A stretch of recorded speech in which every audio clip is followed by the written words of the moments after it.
കർത്താവിൻ്റെ പീഡാനുഭവത്തെ ധ്യാനിച്ച് ഈ പുരാതനമായ ദേവാലയത്തിൻ്റെ മനോഹരമായ ഈ അന്തരീക്ഷത്തിൽ ഇവിടെ എത്തിച്ചേർന്നിരിക്കുകയാണ്. ഞങ്ങളെല്ലാവരെയും ദൈവം സമൃദ്ധമായി അനുഗ്രഹിക്കട്ടെ എന്ന് പ്രാർത്ഥിക്കുന്നു. നമ്മൾ കുരിശിൻ്റെ വഴിയൊക്കെ ചൊല്ലി പ്രാർത്ഥിക്കുമ്പോൾ ചിലരെങ്കിലും ചിന്തിക്കാറുണ്ട്, ഇത് കർത്താവിനെ ഓർത്ത് വിലപിക്കാനുള്ള സമയമാണ്. കർത്താവിനോടുള്ള ഒരു അനുകമ്പ, ഒരു സഹതാപം പാവം ഈശോ ഈ കുരിശെല്ലാം എടുത്ത് നമ്മുടെ പാപങ്ങൾക്ക് വേണ്ടി യാഗമായി മാറി എന്നുള്ള ഒരു സഹതാപം. അതാണോ ഈ 14 സ്ഥലമൊക്കെ ചൊല്ലി കുരിശിന്റെ വഴി ചൊല്ലി നമ്മൾ പ്രാർത്ഥിക്കുമ്പോൾ നമ്മളിൽ ഉണ്ടാവേണ്ടത്? കർത്താവിനോട് നമുക്ക് സഹതാപം തോന്നി എന്നുള്ളത് കൊണ്ട് നമ്മുടെ ഒന്നും ജീവിതത്തിൽ വലിയ വ്യത്യാസമൊന്നും ഉണ്ടാകുന്നില്ല. നമുക്ക് കുരിശിന്റെ വഴിയിലൂടെ യാത്ര ചെയ്യുമ്പോൾ യഥാർത്ഥത്തിൽ സഹതാപം തോന്നേണ്ടത് നമ്മളോട് തന്നെയാണ്. എന്താണത്? കുരിശുകൾ കാണുമ്പോൾ ഭയപ്പെടുന്നവരാണല്ലോ കർത്താവേ ഞങ്ങൾ. കുരിശുകൾ എടുക്കാനുള്ള അവസരങ്ങൾ ജീവിതത്തിൽ ഉണ്ടാകുമ്പോൾ ഭയന്നോടുന്നവരാണല്ലോ ഞങ്ങൾ എന്ന് നമ്മളോട് തന്നെ സഹതപിക്കുന്നവരായിട്ട് നമ്മൾ മാറണം. കാരണം കുരിശിന്റെ വഴി ഒരിക്കലും സഹതാപത്തിന്റെയോ ദൗർബല്യത്തിന്റെയോ വഴിയല്ല, മറിച്ച് അത് ധീരതയുടെ, ഭയരാഹിത്യത്തിന്റെ ഒരു വഴിയാണ്. നിങ്ങൾക്കറിയാം, കുരിശിന്റെ വഴിയിലൂടെ 14 സ്ഥലങ്ങളിലൂടെ ആ നടന്നു നീങ്ങുന്നവൻ അല്പവസ്ത്രധാരിയായി തോളത്തൊരു വലിയ ഭാരമേറിയ കുരിശും ചുമന്നുകൊണ്ട് നടക്കുന്നവൻ ചില്ലറക്കാരനല്ല. അവൻ ദൈവപുത്രനാണ്, ലോകത്തെ സൃഷ്ടിച്ചവനാണ്. അവൻ ഏത് സമയം വേണമെങ്കിലും ഈ കുരിശിൽ നിന്ന് ഓടി ഒളിക്കാൻ പറ്റും, കുരിശിനെ നിഷ്പ്രഭമാക്കാൻ പറ്റും. അദ്ദേഹത്തെ അടിക്കുന്ന പടയാളികളെയും അതുപോലെ ഏത് അധികാരമാണോ നമ്മുടെ കർത്താവിനെ ഈ കുരിശു മരണത്തിന് വിധിച്ചത്, ആ അധികാരത്തെ ഒക്കെ ചാമ്പലാക്കാൻ അവനധികം സമയമൊന്നും വേണ്ട. ആ കർത്താവാണ് പല പ്രാവശ്യം ആ കുരിശ് താങ്ങി വീണിട്ടും, പല പ്രാവശ്യം അതീവ വേദനയിലൂടെ കടന്നുപോയിട്ടും അവിടുന്ന് ആ കുരിശിൽ നിന്ന് ഓടി ഒളിക്കുന്നില്ല എന്നുള്ളത് നമ്മൾ കാണുന്നു.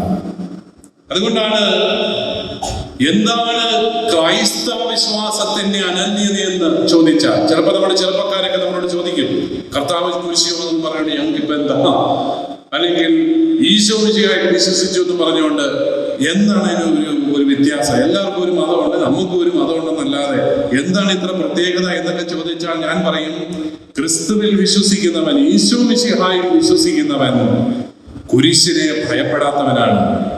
ജീവിതത്തിൽ കുരിശുകളെ ഭയപ്പെടരുതെന്നും അവരന്റെ നന്മയ്ക്ക് വേണ്ടി, അവരന്റെ രക്ഷയ്ക്ക് വേണ്ടി കുരിശെടുക്കാൻ തയ്യാറാകണമെന്നും നമ്മളെ നിരന്തരം പ്രചോദിപ്പിക്കുന്ന വിശ്വാസമാണ് ക്രൈസ്തവ വിശ്വാസം.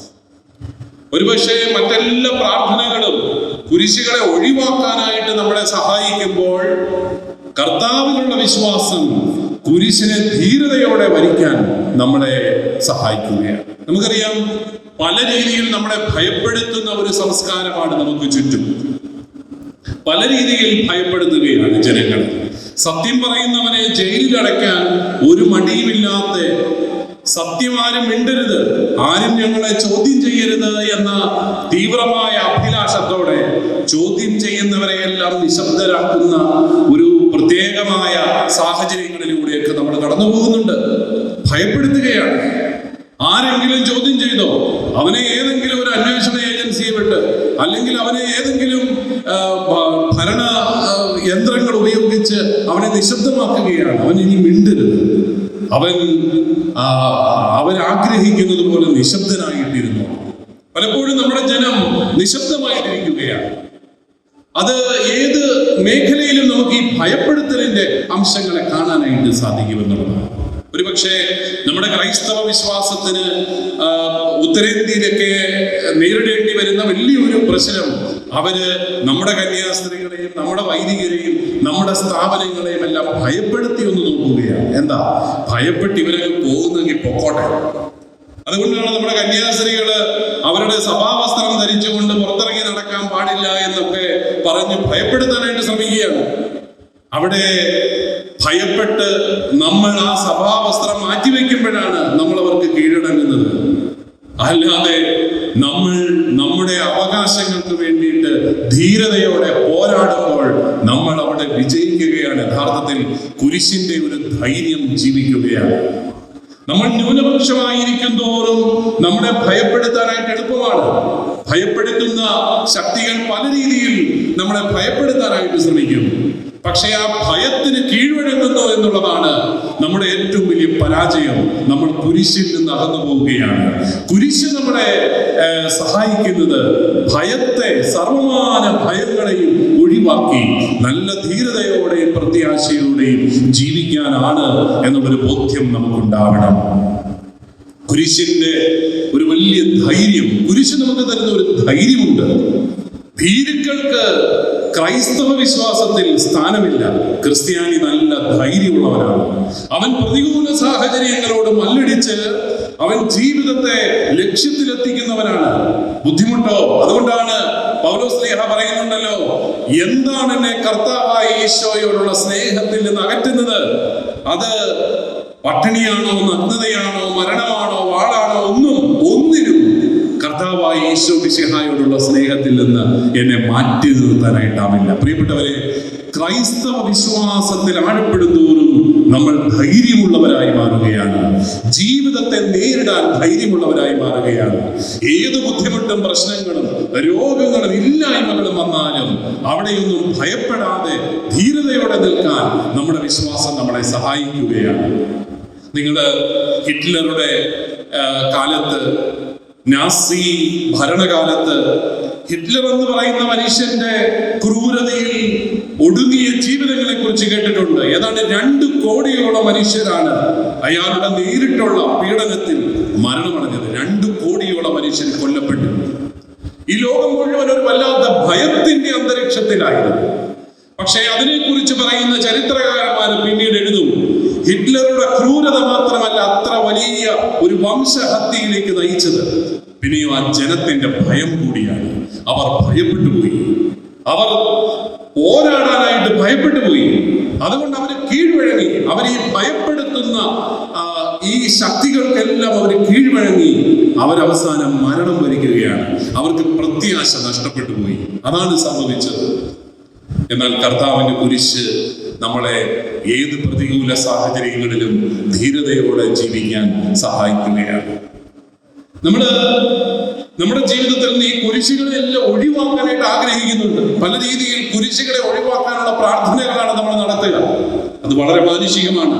മനുഷ്യനെ സംബന്ധിച്ചിടത്തോളം ആത്യന്തികമായി അവന്റെ ജീവിതത്തിലെ ബുദ്ധിമുട്ടുകളൊക്കെ മാറണം. അവന് കുറച്ചും കൂടെ സന്തോഷം ഉണ്ടാവണം. അവൻ ആഗ്രഹിക്കുന്ന സമൃദ്ധി അവന്റെ ജീവിതത്തിൽ ഉണ്ടാവണം. ഇതൊക്കെയാണ് അവന്റെ പ്രാർത്ഥനകളുടെ ലക്ഷ്യം. പക്ഷേ അതിന്റെ അപ്പുറത്തേക്കാണ് ക്രൈസ്തവ വിശ്വാസം, കുരിശിന്റെ വഴി നമ്മളെ നയിക്കുന്നത്. കുരിശിന്റെ വഴി കുരിശുകളെ ഒഴിവാക്കുന്നതിലേക്കല്ല, മറിച്ച് കുരിശെടുക്കുക, ധീരതയോടെ കുരിശെടുക്കുന്നതിനെ കുറിച്ച്, കുരിശിൽ മരിച്ചും അവനന്റെ രക്ഷ സാധ്യമാക്കുന്നതിനെ കുറിച്ചൊക്കെയാണ് കുരിശ് നമ്മളെ പഠിപ്പിക്കുന്നത്, കുരിശിന്റെ വഴി നമ്മളെ പഠിപ്പിക്കുന്നത് എന്ന് നമ്മൾ തിരിച്ചറിയണം. മർക്കോസിന്റെ സുവിശേഷം 8, 9, 10 അധ്യായങ്ങളിൽ കർത്താവിന്റെ പീഡാനുഭവ പ്രവചനങ്ങളെ കുറിച്ച് നമ്മൾ വായിക്കുന്നുണ്ട്. ആദ്യമായിട്ട് ഈശോ അവരോട് പറഞ്ഞു, ഞാൻ ജെറുസലേമിലേക്ക് പോവുകയാണ്. അതൊക്കെ അവർക്ക് ഇഷ്ടപ്പെടും, ജെറുസലേമിലേക്ക് പോകാൻ കൊള്ളാം. പക്ഷെ എന്തിനു വേണ്ടിയിട്ടാണ് പോകുന്നത്? അവിടെ ചെല്ലുമ്പോൾ അവരെന്നെ പിടികൂടും, അവരെന്നെ ന്യായാധിപന്മാരുടെ മുമ്പിൽ ഹാജരാക്കും, അവരെനിക്കെതിരായി കള്ളസാക്ഷികൾ പറയും, അവരെന്നെ വിധിക്കും, കുരിശിൽ തറയ്ക്കും. എന്നാൽ 3-ാം നാൾ ഞാൻ ഉയർത്തെഴുന്നേൽക്കും. അവർക്ക് ആ 3-ാം നാൾ ഉയർത്തെഴുന്നേൽപ്പ് മനസ്സിലായില്ല. അവർക്ക് മനസ്സിലായത് ജെറുസലേമിലേക്ക് പോകുന്നു, അവിടെ വെച്ച് അവന്റെ കാര്യമൊക്കെ തീരാൻ പോവാ. 33 വയസ്സേ ആയുള്ളൂ, നല്ല ചെറുപ്പക്കാരൻ. എന്തിനാണ് ഈ പ്രായത്തിൽ പോയി മരിക്കുന്നത്? ഇനി മരിക്കണമെന്ന് തന്നെ ഉണ്ടെങ്കിൽ കുറച്ചും കൂടെ പ്രായമായിട്ടൊക്കെ പോയി മരിച്ചുകൂടെ? ഇതൊക്കെയാണ് ശിഷ്യന്മാരുടെ ഉള്ളിലെ ചിന്ത. അതുകൊണ്ടാണ് ശിഷ്യപ്രമുഖനായ പത്രോസ് കർത്താവിന്റെ മുമ്പിൽ ചാടി കയറി നിന്നിട്ട് പറയും, നമുക്ക് ആ പരിപാടി വേണ്ട. നമുക്ക് ആ കുരിശിന്റെ വഴി വേണ്ട കേട്ടോ. നമുക്ക് ജെറുസലേമിലൊന്നും പോകണ്ട, നമുക്ക് കുരിശ് സഹിക്കൊന്നും വേണ്ട. കർത്താവേ, അതൊന്നും വേണ്ട. എന്ന് വെച്ചാൽ നമ്മളിപ്പോൾ അത്ഭുതങ്ങളുടെ ഒരു തലത്തിൽ സന്തോഷമായിട്ടിരിക്കുകയാണ്. കർത്താവ് ഇഷ്ടം പോലെ അത്ഭുതങ്ങൾ പ്രവർത്തിക്കുന്നു. അവർക്കെല്ലാം വലിയ സന്തോഷമായ അത്ഭുതങ്ങളെല്ലാം കാണാം. 5 അപ്പം കൊണ്ട് 5000 പേരെ തീറ്റിപ്പോറ്റുന്നു. കൊള്ളാം, തിരക്കേടില്ല. മോന്റെ അവൻ വെള്ളത്തിന്റെ മുകളിലൂടെ നടക്കുന്നു. തിരക്കേടില്ല, മിടുകനാണ്. അങ്ങനെ കരുതിക്കൊണ്ടിരിക്കുകയാണ് പത്രോസും കൂട്ടരും. ഗുരു മിടുകനാണ്, ഗുരുവിന് കുറച്ചുകൂടെ പോപ്പുലാരിറ്റി കൂടുകയാണ്, ഗുരുവിന്റെ പിന്നാലെ ആള് കൂടും. അങ്ങനെ നല്ല ജനം ഇങ്ങനെ തിങ്ങി നിൽക്കുമ്പോൾ വല്ലവരും പോയി മരിക്കും, മണ്ടത്തരമല്ല. അതുകൊണ്ടാണ് പത്രോസ് പറയുന്നത്, നമുക്കത് വേണ്ട കർത്താവേ. കർത്താവ് എന്താ പറഞ്ഞത്? പത്രോസിനെ നോക്കിയിട്ട് പറഞ്ഞു, സാത്താനെ എന്റെ പുറകെ പോകാൻ പറഞ്ഞു. കുരിശിൽ നിന്ന് എന്നെ പിന്തിരിപ്പിക്കുന്നവൻ സാത്താനാണ്. പത്രോസിനെ സാത്താനെ എന്ന് വിളിച്ച് പുറകിൽ പോകാൻ പറയുക. പത്രോസ് പ്രായോഗിക ബുദ്ധിക്കാരനായിരുന്നു. പത്രോസ് നല്ല കാര്യമാണ് പറഞ്ഞത്. എന്താണ്? നമുക്ക് ആ അത്ഭുതങ്ങളൊക്കെ, നീ ഇന്നാളെ 5 അപ്പം കൊണ്ട് 5000 പേരെ തീറ്റിപ്പോറ്റിയില്ലേ, അന്ന് തിന്നാൻ പറ്റാഞ്ഞ കുറെ പേര് നിന്നെ ഇപ്പോഴും കുറ്റം പറയുന്നുണ്ട്. അതുകൊണ്ട് നമുക്ക് അവർക്ക് വേണ്ടിയിട്ട് ഈ പലസ്തീനയുടെ വിവിധ ഭാഗങ്ങളിൽ വെച്ച് നമുക്ക് ദീപിക പത്രത്തിൽ ഒരു സപ്ലിമെന്റും ഒക്കെ കൊടുത്തിട്ട് എല്ലാവരും അറിയിച്ച് കുറെ കമാനങ്ങളും ഒക്കെ അപ്പം വർദ്ധിപ്പിക്കുന്നു എന്നൊക്കെ പറഞ്ഞ് കുറെ കമാനങ്ങളൊക്കെ ഉയർത്തി അല്ല ആഘോഷമായിട്ട് പബ്ലിസിറ്റി ഒക്കെ കൊടുത്ത്, പബ്ലിസിറ്റിക്ക് വേണ്ടിയിട്ട് ഒരു ഏജൻസി അങ്ങോട്ട് ഏൽപ്പിച്ച് പരമാവധി ആൾക്കാരെയൊക്കെ അങ്ങോട്ട് വരുത്തി നമുക്ക് ഈ പരിപാടി ഒന്നുകൂടെ നടത്തണം. അതാണ് പത്രോസ് പ്രായോഗിക ബുദ്ധി ഉപദേശിച്ചു കൊടുക്കുകയാണ്. വെറുതെ എന്തിനാണ് മരിക്കുന്നത്? നമുക്ക് കുറച്ചും കൂടെ അത്ഭുതങ്ങളൊക്കെ ചെയ്ത് ആളെയൊക്കെ കൂട്ടി ഇങ്ങനെ സുഖമായിട്ട് അങ്ങ് മുമ്പോട്ട് പോകാമല്ലോ. ശിഷ്യന്മാർക്ക് എന്താണ് വില അല്ലേ? ഇത്രയും പ്രശസ്തനായ ഗുരുവൻ. ഈ പത്രോസിന്റെ കാര്യം നിങ്ങൾ നോക്കണം. 5 അപ്പം കൊണ്ട് 5000 പേരെ തീറ്റിപ്പോറ്റാനായിട്ട് കർത്താവ് പറഞ്ഞത് പത്രോസിനോടാ. നിങ്ങൾ തന്നെ ഇവർക്ക് ഭക്ഷണം ഉണ്ടാക്കി കൊടുക്കാൻ പറയും. പത്രോസ് പറഞ്ഞു, ഇതൊന്നും നടക്കുന്ന കാര്യമല്ല. 5 അപ്പം ഉണ്ട്, 5000 പുരുഷന്മാരുണ്ട്, പിന്നെ സ്ത്രീകൾ പറയേ വേണ്ട ഇഷ്ടം പോലെ. ഇവർക്ക് ഈ 5 അപ്പം കൊണ്ട് എന്നാ ചെയ്യാനാണ്? അതുകൊണ്ട് ഇവരെല്ലാം പറഞ്ഞ് വീട്ടിൽ വിടാനാണ് പത്രോസ് പറയുന്നത്. പ്രായോഗിക ബുദ്ധിക്കാരനാണ് പത്രോസ് പറഞ്ഞ് അവർക്കെല്ലാം വീട്ടിൽ പോയി അവർ ഭക്ഷണം കഴിക്കട്ടെ, എല്ലാവരും പറഞ്ഞു വിടും. ഉടനെ കർത്താവ് പറഞ്ഞു, അങ്ങനല്ല, അവർക്ക് നിങ്ങൾ തന്നെ ഭക്ഷണം കൊടുക്കും. പത്രോസിന് മനസ്സിലായി, ഇന്ന് അടി ഉറപ്പാണ്. കാരണം മനുഷ്യർ വിശന്നിരിക്കുകയാണ്, ഭക്ഷണം കഴിക്കാനായിട്ട് പറഞ്ഞിരിക്കുകയാണ്, ഭക്ഷണം കൊടുക്കാൻ പറയുക. നമ്മുടെ 5 അപ്പമുള്ളൂ, എന്നാണ് അടി ഉറപ്പാണ്. പക്ഷെ ഗുരുത്വത്തിന് കർത്താവ് പറഞ്ഞു, ഇവരെ പന്തികളായിട്ട് ഇരുത്താൻ പറഞ്ഞു. അത് ഭയങ്കര ഇഷ്ടമായി പത്രോസിന്. പന്തികളായിട്ട് ഇരുത്തുമ്പോൾ ഇടയ്ക്കൂടെ ഓടാൻ സ്ഥലം കിട്ടും. അപ്പൊ അടി വന്നാലും പുള്ളിക്കാരനെ ഓടി രക്ഷപ്പെടാനുള്ള മാർഗമെല്ലാം പുള്ളി കണ്ടുപിടുത്തി. എല്ലാവരും 25-50 വീതമുള്ള പന്തികളായിട്ട് ഇരുത്തി സ്ഥലമൊക്കെ റെഡിയാക്കി ഓടാനായിട്ടുള്ള റൂട്ടൊക്കെ ക്ലിയറായിട്ട് നിൽക്കുമ്പോഴാണ് പത്രോസിന്റെ കണ്ണ് നിറയ്ക്കുന്ന അത്ഭുതം. എന്താണ്? അപ്പം കൊടുത്തിട്ടും തീരുന്നില്ല. അപ്പൊ മാറി നിന്ന് പത്രോസ് കർത്താവിനെ ഒരു നോട്ടമൊക്കെ ഉണ്ട്. കൊള്ളാം കേട്ടോ, വിടുകനാ, നമ്മൾ വിചാരിച്ചതുപോലല്ല, ഇതെല്ലോ അത്ഭുതമായി ചെയ്യുന്നത്. ഇവര് കഴിച്ചിട്ടും തീരുന്നില്ല. ശിഷ്യന്മാര് 12 കൊട്ട അടിച്ചു മാറ്റി. അതുകൊണ്ടാണ് 12 കൊട്ട മിച്ചവും വന്നത്. അതാണ് അവർ നോക്കിയപ്പോ തരക്കേടില്ലാത്ത അപ്പമാണ്. അത് അടിച്ചു മാറ്റി 12 ഓരോ കൊട്ട വീതം ഓരോരുത്തർ അടിച്ചു മാറ്റി 12 കൊട്ട മിച്ചം വന്നു. പ്രിയപ്പെട്ടവരെ, അത്ഭുതങ്ങളുടെ ഒരു ലോകം നല്ല ലോകമാണ്, രസമുള്ള ഒരു ലോകമാണ്. അതുമായിട്ടൊക്കെ ജീവിച്ചാൽ മതി എന്നാണ് ശിഷ്യന്മാർ പറയുക. പക്ഷെ കർത്താവ് അവരെ ക്ഷണിക്കുന്നത് അത്ഭുതങ്ങളുടെ ലോകത്ത് നിൽക്കാനല്ല, മറിച്ച് കുരിശിന്റെ വഴിയെ പോകാന്. കാരണം അവിടെയാണ് രക്ഷ എന്ന് പറയുന്നത്. കുരിശിലാണ് രക്ഷ. അതുകൊണ്ട് നമുക്ക് കുരിശിലേക്ക് പോകണം. അല്ലാതെ ഇവിടെ ഇങ്ങനെ വെള്ളത്തിന്റെ മുകളിൽ കൂടെ നടന്ന് ആൾക്കാരുടെ കണ്ണഞ്ചിപ്പിച്ച് അങ്ങനെയൊക്കെ ജീവിച്ചാൽ പോലെ, മറിച്ച് കുരിശിന്റെ ആ സന്ദേശം ഉൾക്കൊള്ളണം. കാരണം കുരിശിലാണ് രക്ഷ എന്ന് പറയുന്നത്. നമ്മളെല്ലാം രക്ഷിക്കപ്പെട്ടവരാണ് പ്രിയപ്പെട്ടവരെ. അവന്റെ തിരുരക്തത്താൽ രക്ഷിക്കപ്പെട്ടവരാണ് നമ്മൾ എങ്ങനെയാണ് ഈ രക്ഷ അനുഭവിക്കുന്നത്? ഇന്ന് ഈ സഭയിലാണ് നമ്മൾ രക്ഷ അനുഭവിക്കുന്നത്. എങ്ങനെയാണ് ഈ സഭയിലൂടെ രക്ഷ അനുഭവിക്കുന്നത്? പരിശുദ്ധ കുർബാനയിലൂടെ. അവൻ എൻ്റെ നാവിൽ അലിയുന്ന കുഞ്ഞപ്പമായി മാറുമ്പോൾ ഞാൻ അവന്റെ ബലിയുടെ പങ്കുകാരനായിട്ട് മാറുകയാണ്. അവൻ എന്തിനു വേണ്ടി സ്വയം ബലിയായോ ആ ഒരു കൃപ എൻ്റെ ജീവിതത്തിൽ ഞാൻ അനുഭവിക്കുകയാണ്. അതുകൊണ്ട് രക്ഷിക്കപ്പെടാൻ കുരിശുമരണം മാത്രമേ ഉള്ളൂ വഴി. അതുകൊണ്ട് ആ കുരിശ് ഒഴിവാക്കാൻ നീ എന്നോട് പറയരുത്. നമ്മളൊക്കെ കുരിശ് ഒഴിവാക്കേണ്ടതാണെന്നാണ് ചിന്തിക്കുക. പക്ഷെ കുരിശുകളിലൂടെ ദൈവം നമ്മളെ പല കാര്യങ്ങൾ പഠിപ്പിക്കുന്നുണ്ടാവും. ഈ കോവിഡ് വന്നപ്പോഴത്തേക്കും ഒരു ചെറുപ്പക്കാരൻ പയ്യനോട് ചോദിച്ചു, പിതാവേ, കർത്താവ് നമുക്കിട്ട് പണി തന്നതാണോ? കോവിഡ് വല്ലാത്തൊരു പണിയായിപ്പോയി, തമ്പുരാൻ നമുക്കിട്ട് പണി തന്നതാണോ? ഞാൻ അവരോട് പറഞ്ഞു, മോനെ, കർത്താവ് അങ്ങനെ ആർക്കെങ്കിലും പണി കൊടുക്കുമെന്ന് എനിക്ക് അറിയത്തില്ല. പക്ഷേ കർത്താവ് നമ്മളെ എന്തൊക്കെയോ പഠിപ്പിക്കാൻ ആഗ്രഹിക്കുന്നുണ്ട്. അവിടുന്ന് നമ്മളെ എന്തൊക്കെയോ പഠിപ്പിക്കാൻ ആഗ്രഹിക്കുന്നുണ്ട്. അത് ചിലപ്പോൾ ഇപ്പൊ നമുക്ക് മനസ്സിലാകാത്ത, കുറച്ചാൽ കഴിയുമ്പോഴേ മനസ്സിലാകത്തുള്ളൂ. ഓരോ കുരിശിലൂടെയും, ഓരോ വേദനയിലൂടെയും, ഓരോ സഹനത്തിലൂടെയും കർത്താവ് നമ്മളെ തേടി വരുന്നുണ്ട്. അവിടുത്തെ രക്ഷാകരമായ അനുഭവമായി അവിടുന്ന് നമ്മളെ തേടി വരുന്നുണ്ട്. അത് തിരിച്ചറിയാൻ നമുക്ക് സാധിക്കുമ്പോൾ നമ്മൾ കരുത്തുള്ള ഒരു ജനതയായിട്ട് മാറുകയാണ്, ഭയമില്ലാത്ത ഒരു ജനതയായിട്ട് മാറുകയാണ്, ധീരതയുള്ള, പ്രത്യാശയുള്ള ഒരു സമൂഹമായിട്ട് നമ്മൾ മാറുകയാണ് എന്ന് നമ്മൾ തിരിച്ചറിയണം. മർക്കോസിന്റെ സുവിശേഷം 9-ാമത്തെ അധ്യായത്തിൽ ഈശോയുടെ 2ാമത്തെ പീഡാനുഭവ പ്രവചനം നമ്മൾ കാണുന്നുണ്ട്. 2ാമത്തെ പീഡാനുഭവ പ്രവചനവും കർത്താവ് ഇതുപോലെ തന്നെ പറഞ്ഞു, ഞാൻ ജെറുസലേമിലേക്ക് പോകുന്നു, അവരെന്നെ പിടികൂടും, അവരെന്നെ വിചാരണ ചെയ്യും, അവരെന്നെ കുരിശിൽ തറച്ചു കൊല്ലും, പക്ഷെ 3-ാം നാൾ ഞാൻ ഉയർത്തെഴുന്നേൽക്കും. ശിഷ്യന്മാരുടെ പ്രതികരണം എന്തായിരുന്നു? ആ പറഞ്ഞതൊന്നും അവർക്ക് മനസ്സിലായില്ല, അവർ നിശബ്ദരായിരുന്നതേ ഉള്ളൂ. പിന്നീട് അവൻ കഫർനഹൂമിലെത്തിയപ്പോൾ അവൻ അവരോട് ചോദിച്ചു, വരുന്ന വഴിയെ നിങ്ങൾ എന്തിനെ കുറിച്ചാണ് ചർച്ച ചെയ്തത്? ഗുരുവിന്റെ സഹനത്തെ കുറിച്ചൊന്നുമല്ല അവർ ചർച്ച ചെയ്തത്. ഗുരുവേ ജെറുസലേമിലേക്ക് പോകുന്നു, അവിടുന്ന് മരിക്കാൻ പോകുന്നു, ഇതൊന്നുമല്ല അവൻ ചർച്ച ചെയ്തത് എന്തിനെ കുറിച്ചാണ്?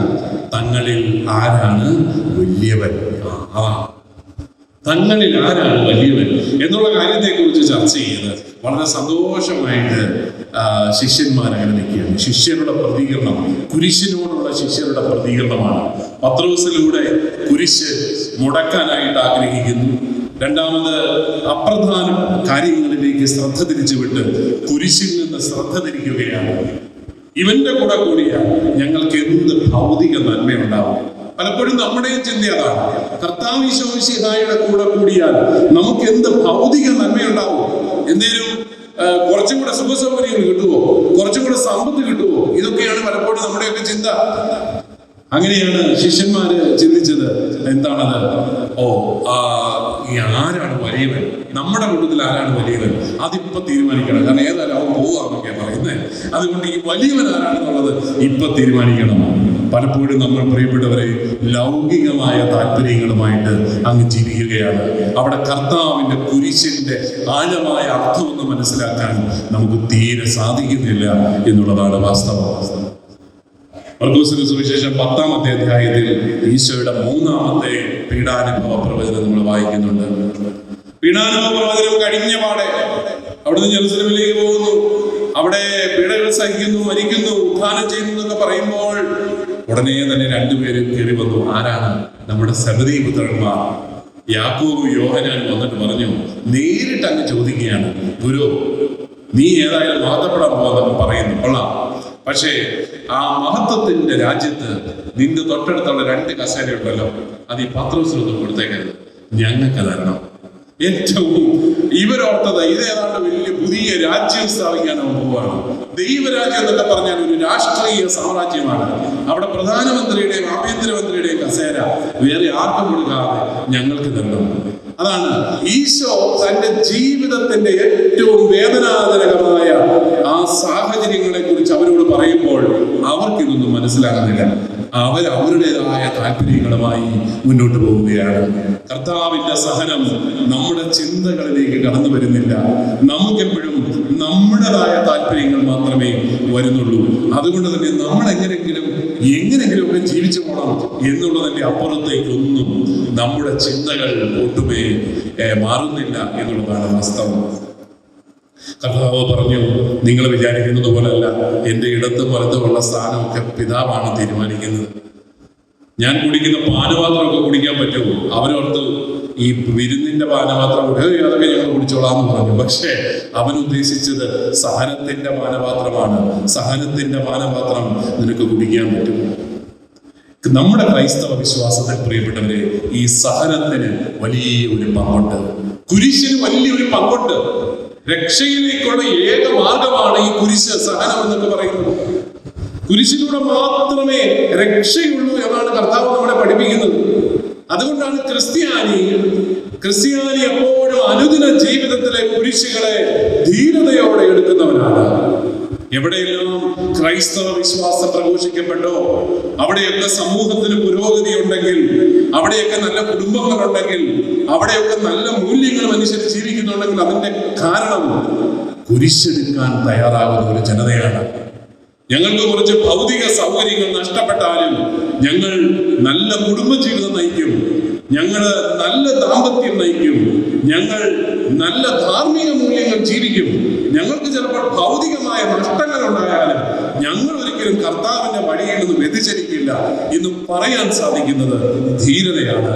അത് കുരിശിന്റെ അനുഭവമാണ്.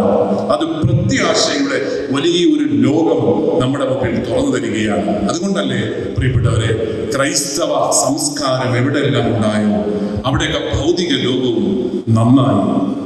കാരണം നല്ല ധൈര്യമുള്ള കുറെ മനുഷ്യരവിടെ ഉണ്ടായിരുന്നു. ജീവിതത്തെ നേരിടാൻ, കരുത്തോടെ ജീവിതത്തെ നേരിടാൻ സാധിക്കുന്ന കുറെ ധീരരായ മനുഷ്യരെ വാർത്തെടുക്കാൻ ഈ ക്രൈസ്തവ വിശ്വാസത്തിന് എന്നും സാധിച്ചു. അതുകൊണ്ടാണ് ക്രൈസ്തവ ലോകത്ത് എല്ലായിടത്തും മനുഷ്യന് കൂടുതൽ വിലയുണ്ടായി. ശാസ്ത്രത്തിന്റെ പോലും ഏറ്റവും നല്ല ഗവേഷണങ്ങൾ അവിടെ ഉണ്ടായി. എങ്ങനെ മനുഷ്യന്റെ ജീവിതം കുറച്ചുകൂടി മാന്യതയുള്ളതാക്കാമെന്ന് നമ്മളെ കാണിച്ചു തന്ന സംസ്കാരമാണ് ക്രൈസ്തവ സംസ്കാരം.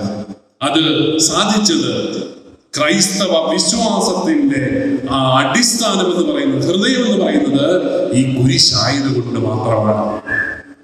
ആകയാൽ നമ്മൾ ഈ കുരിശിന്റെ വഴിയിലൂടെയൊക്കെ കടന്നു പോകുമ്പോൾ കർത്താവിനെ കുറിച്ച് സഹതപിക്കുന്നവരാകാതെ കർത്താവ് കുരിശിന്റെ വഴിയിൽ പുലർത്തിയ അസാമാന്യമായ ധീരതയും അസാമാന്യമായ സ്ഥിരതയും, കുരിശുകളിൽ നിന്ന് ഓടിപ്പോകാതെ കുരിശിനെ വരിക്കാൻ അവിടുന്ന് കാട്ടിയ ആ മനസ്സിന്റെ പ്രത്യേകമായ ഒരു ധൈര്യവുമെല്ലാം നമ്മൾ ധ്യാനിക്കണം.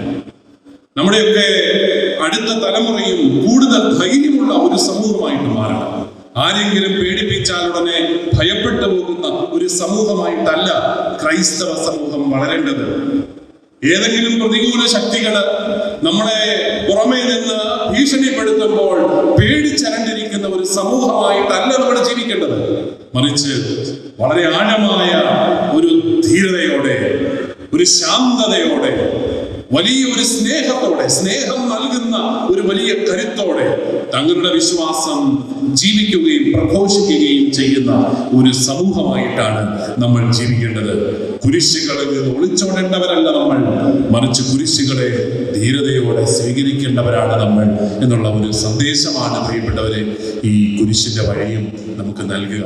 ക്രൈസ്തവന്റെ വഴി കുരിശിന്റെ വഴിയാണെന്ന് പറയുമ്പോൾ അതൊരിക്കലും ഒരു നിഷേധാത്മകമായ ഒരു വഴിയല്ല.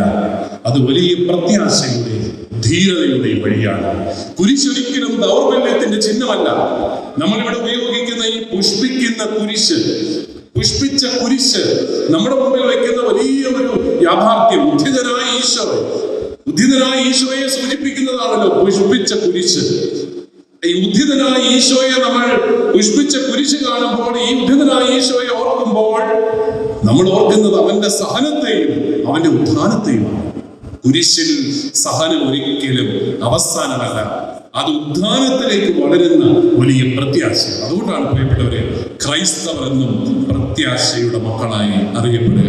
ഫ്രാൻസിസ് പാപ്പ പലപ്പോഴും നമ്മളോട് പറഞ്ഞിട്ടുണ്ടല്ലോ, നിങ്ങൾ ദുഃഖ വെള്ളിയാഴ്ചയുടെ സാക്ഷികളല്ല, ഉയർപ്പ് ഞായറാഴ്ചയുടെ സാക്ഷികളാണ്.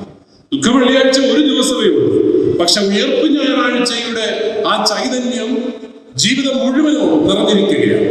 ദുഃഖ വെള്ളിയാഴ്ച ഒരു ദിവസമായിരുന്നു എങ്കിൽ ഉയർപ്പിന്റെ ചൈതന്യം പിന്നീടുള്ള എല്ലാ ദിവസങ്ങളിലുമാണ് അവൻ ഇന്നും ജീവിക്കുന്നത്.